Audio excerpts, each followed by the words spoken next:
আর আমি আজকে 4-5 দিন যাবৎ জিবি হাসপাতালে ভর্তি আছি। ওর ফ্যামিলির সংখ্যা হলো 4 জন।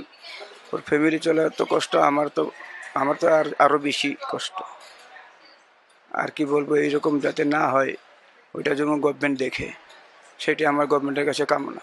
সিংহের মধ্যে গর্জনে একদম আঘাত করছে, আঘাত করে মাথা টাথা একদম ভালো সব করে একদম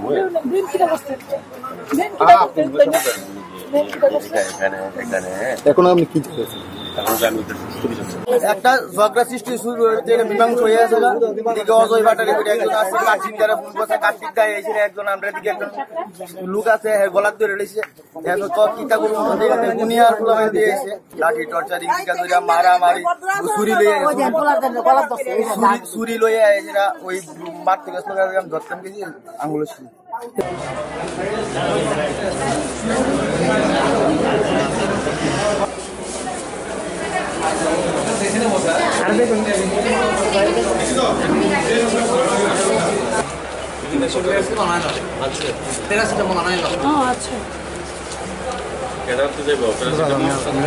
চরম পর্যায়ে গুন্ডামি, এবং তারা একমাত্র কংগ্রেস আসেনি বলে তাদের এই অবস্থা। এমনিতে তারা আমাদের মুখে বলে তারা বিজেপি, অ্যাকচুয়ালি তারা বিজেপি নেই, তারা দীর্ঘদিন ধরে সন্ত্রাস, তারা সমাজদ্রোহী। তাদেরকে আমরা কোনো অবস্থাতেই বিজেপিতে তাদেরকে কোনো প্রবেশ করতে দেইনি, কিন্তু তারা জোরপূর্বক ভাবে তারা বিজেপির নাম দিয়ে এলাকার মধ্যে তারা দীর্ঘদিন ধরে ত্রাস করছে।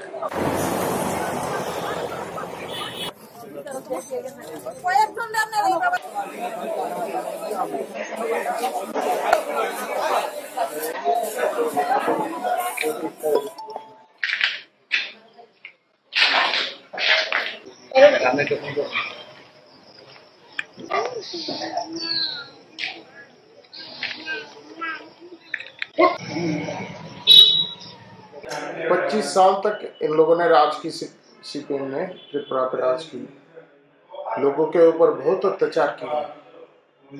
तो बस अभी 13 ही महीना हुआ है, अभी ये तीसरे पोजीशन में आ गए हैं। अभी इनके पास आरोप लगाने के सिवा और कुछ है भी नहीं। The report is there for the government sides. DGP assured us police will take all necessary actions. They have the forces also. But this is still going on.